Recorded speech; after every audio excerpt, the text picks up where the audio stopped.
Hi friends. जैसे कि आपको पता है यार, पता है क्या मतलब पूरा देश इस टाइम हमारा शौक में है कि ऐसी जो एक्टिविटी, जो एक टेररिस्ट एक्टिविटी हुई है, मतलब बोल मतलब शब्द नहीं है उसके बारे में, शब्द नहीं है बोलने के लिए। इतने से बेकार वर्ड्स हैं, लेकिन अब उसको बोला नहीं जा सकता है यहाँ पे। समझ लीजिए कि मतलब दिल से क्या आवाज़ निकलती है जब ऐसी चीज़ें होती हैं। और एक तरह से जब हम उसके सारे इम्पैक्ट देखते हैं तो फिर देखते हैं कि कहाँ हम, जिस जगह को हम स्वर्ग कहते हैं, उसको यहाँ पे इन लोगों ने इसको नर्क बना दिया है। मतलब क्या मिलता है, मुझे तो ये समझ में नहीं आता है इन लोगों को क्या मिलता है। मतलब ना इसे, इनको जो बोलते हैं हमें चाहिए आज़ादी, आज़ादी मिलने वाली, मतलब क्या, किससे आज़ादी चाहिए नहीं, मुझे तो ये समझ में नहीं आता। पूरी तरीके से एक कंट्री है इसके पीछे, पाकिस्तान, जो इसको स्पॉन्सर करती है, ट्रेन करती है, भेजती है। और देखो यार, सही बताऊँ, कहीं भी जब ऐसी एक्टिविटी हो, मैं महाराष्ट्र में रहता हूँ मैं, अगर मुंबई में, जब आपको पता है मुंबई में एक्टिविटी जब हुई थी, मुंबई में जब टेररिस्ट अटैक तो 26/11 हुआ था, तो आपको लगता है कि टेररिस्ट यहाँ पे आ गए थे और खुद से उन्होंने कर लिया था, क्या उनको लोकल सपोर्ट यहाँ पे नहीं मिला होगा? तो जब तक कोई ऐसी एक्टिविटी होती है, टेररिस्ट एक्टिविटी होती है, बिना लोकल सपोर्ट के नहीं हो सकती है, बिना लोकल सपोर्ट के कोई नहीं कर सकता है।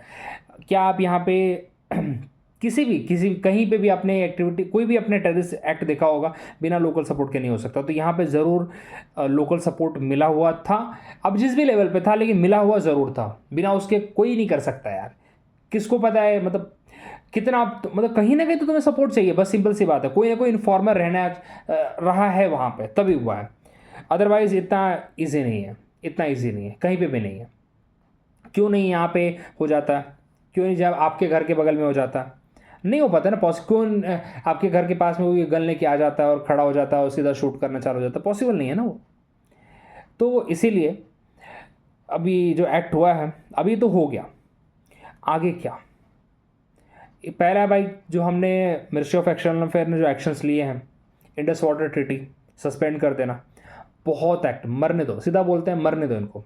मेजर गौरव आर्य सर की लाइनें हैं कि मरने दो सालों को। बहुत अच्छा लगता है सुन के उनकी बातें।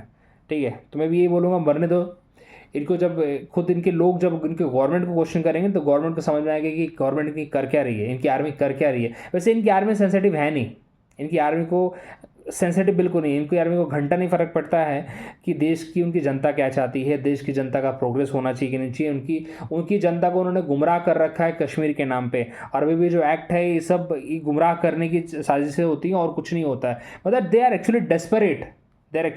उनका एक दिन जो उनका चीफ ऑफ आर्मी स्टाफ है, उनका बोलता है कि हिंदुओं से हम अलग हैं, हमारे पूरा टू नेशन थ्योरी है हमारी, पता नहीं दुनिया भर की भाषण देता है, पूरी तरह से एक अलग प्रोपोगेंडा और चला के बैठे हैं पूरा। सिर्फ एक ही चीज़ पे उन्होंने अपनी जनता को गुमराह कर रखा है, ना वहाँ पे डेवलपमेंट है, ना कुछ है, कुछ चीज़ नहीं है वहाँ पे, सिर्फ कश्मीर, सिर्फ कश्मीर, कुछ भी हो कश्मीर, कुछ भी हो, टेररिस्ट एक्टिविटी करा दो, एक इवेंट ऐसा कोई फालतू सी चीज़ करा दो और फिर वापस से जनता को गुमराह कर दो। अपनी कंट्री दिखती नहीं है इन लोगों से कि क्या कर रही है। सेम बांग्लादेश हमारे बगल में है, वो भी यही कर रहा है। मतलब कुछ भी हो इंडिया पे डाल दो, कुछ भी हो इंडिया पे डाल दो, इंडिया पे चीज़ों को पुट कर दो, अपनी खुद की कंट्री की लगी पड़ी है, कुछ देखना होना है नहीं। ये हालत है दोनों की, और दोनों वही कर रहे हैं, सही बताऊँ तो आपको मैं। तो यहाँ पे मेरे को जो पर्सनली लगता है कि जब उरी हुआ था, तो उरी इवेंट जब हुआ था, वो भी अपने आप में 2016 का सैड इवेंट था, one of the sad event था। फिर हमने सर्जिकल स्ट्राइक की, ठीक है, फिर पुलवामा हुआ, मतलब बदतर हुआ वो तो। मतलब सोच के ऐसा बुरा लगता है, सोच के बुरा लगता है। तो मतलब देखो यार, मैं तो यहाँ पे एज अ सिविलियन में ये सब चीज़ों को बुरा, लेकिन जिसके साथ हुआ है वो सोच के ऐसा लगता है कि यार कैसा। तो 2019 में पुलवामा हुआ, उस टाइम पे हमने एयर स्ट्राइक किया। मुझे ऐसा क्यों दिल से, ऐसा अंदर से ऐसा लग रहा है कि टाइम आ चुका है कि इस बार लोग नेवी को यूज़ करेंगे। मुझे ऐसा लगता है, पर्सनली लगता है। कोई रिस्पॉन्स तो देखो, रिस्पॉन्स तो ऑलरेडी है, रिस्पॉन्स तो प्लान हो रहे हैं, प्लान तो चल ही रहे, जब बनते ही रहते हैं, बनाएंगे लोग, अच्छा खासा रिस्पॉन्स देंगे। मेरे को पर्सनली ऐसा लगता है कि पाकिस्तान वापस अब टूटेगा, क्योंकि मतलब मैं जो इतना मैं भी समझता हूँ, हम सब अपने जियो पॉलिटिक्स को थोड़ा बहुत अपने लेवल पे समझते हैं। तो मेरे को ऐसा लगता है कि ऑलरेडी जो पाकिस्तान के फ्रंट्स हैं, पाकिस्तान के फ्रंट इतने शांत नहीं है, जो उनका वेस्टर्न फ्रंट है उस साइड पे अफगानिस्तान उनको परेशान किए, वो बजाए हुए रखा हो उनको। बलूचिस्तान ने ऑलरेडी आपने देखा था उन्होंने कैसे उनकी लगा दी थी, मतलब खुद के कंट्री के अंदर उनकी आर्मी मैनेज नहीं कर पाई। तो मुझे ऐसा लगता है कि टाइम आ चुका है कि हम पीओके की तो बात कर ही रहे हैं, हम क्यों ना बलूचिस्तान को आज़ाद करा दें। 1969 के जब इलेक्शन हुए थे, 1971 में हमने बांग्लादेश को आज़ाद करा दिया, क्यों ना हम बलूचिस्तान को आज़ाद करा दें।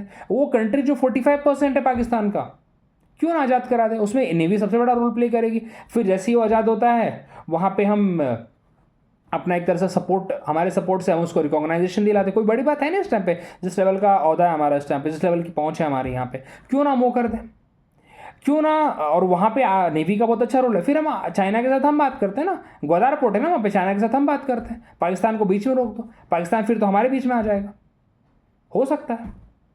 तो और बाकी यहाँ पे एलओसी पे हो, एक फ्रंट पे हो, देखो ये तो बोलने की बात है, मैं इसे बोलने की बात है, लेकिन ये चीज़ें हो सकती हैं जिस तरह से हमारी डिफेंस फोर्सेस काबिल है। बस ये है कि अभी ऑफकोर्स ये बात है, हमारी जो इस टाइम पे तो जो गवर्नमेंट वो भी बहुत स्ट्रॉन्ग एक्शंस ले रही है, तो और लेगी भी, बट मेरे ओपिनियन है जिस तरह से मैं जो पॉलिटिक्स को समझता हूँ, क्योंकि इस टाइम पे किया जा सकता है नेवी को यूज़ करके, और नेवी बहुत स्ट्रॉन्ग रोल प्ले करेगी यहाँ पे इस टाइम पे, अगर बलूचिस्तान को अगर हमें आज़ाद कराना है तो बहुत ज़्यादा, ठीक है। और इस तरह से एक इंडिपेंडेंट कंट्री बन जाएगी, क्या प्रॉब्लम है।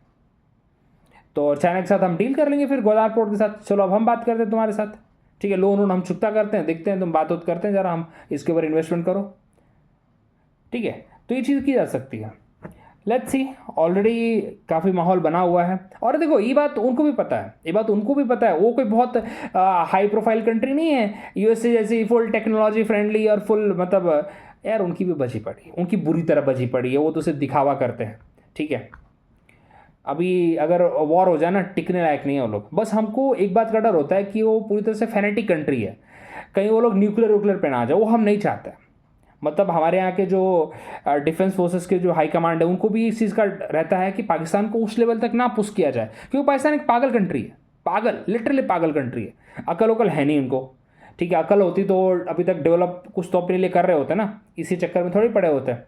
एजुकेशन के नाम पे तो अब इन्होंने अपना वेड़ागर्द कर रखा है, क्या ही करेंगे ये लोग। तो इसीलिए हमें वो भी सोचना पड़ता है कि यार ये पागल कंट्री है, न्यूक्लियर वूक्लियर चालू कर दिया, फालतू में अननेसेसरी तबाही हो जाएगी जिसका कोई मतलब नहीं है। तो हमें उस लेवल तक उन्हें फोर्स नहीं करना होता है। अदरवाइज आपने सुना है ना, हमारे पास न्यूक्लियर है, ये है वो है, तो फिर एक दिन मोदी जी का दिमाग ठनका, उन्होंने सीधा बोल दिया हमारे पास क्या दिवाली पे बजाने के लिए है क्या। तो अब हमारे इस टाइम पे ये मुझे बहुत अच्छी लग रही है इस टाइम बात, कि इवेंट तो अपने में बहुत बेकार है, लेकिन पाकिस्तान ने अपने लिए खुद के लिए खड्डा खोदा है और उसका भुगतान तो करेगा।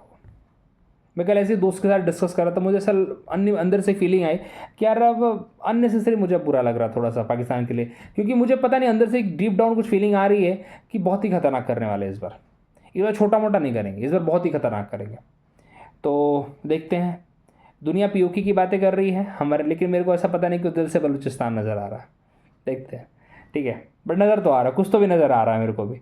बाकी आप देखते हो आपको क्या नज़र आ रहा है। बट हम सब चाहते हैं एक स्ट्रॉन्ग एक्शन लिया जाए कि अगली बार ये टेररिस्ट एक्टिविटी करने से पहले सोचें लिटरली ये सोचें कि अगर ऐसी कोई, अगर एक इंसान को भी उन्होंने हाथ लगाया ना, तो इंडिया फिर क्या करेगा, ये सोचें वो लोग, ठीक है।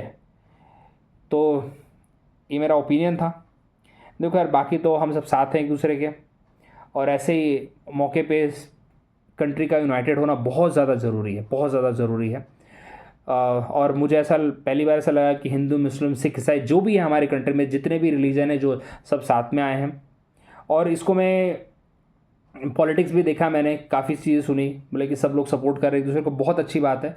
इस मौके पे, ऐसे मौके पे सपोर्ट करना बहुत ज़्यादा ज़रूरी है। अदरवाइज़ कंट्री विथ इन, मतलब हम अंदर से वीक हो जाते हैं, ठीक है, फिर मोरल डाउन हो जाता है, हमारे डिफेंस फोर्सेस का मोरल डाउन हो जाता है। तो ऐसे में सबको साथ रहना बहुत ज़रूरी है। बाकी जय हिंद, जय भारत, और देखते हैं कुछ अच्छा होगा। चलिए मिलते हैं अगले वीडियो में।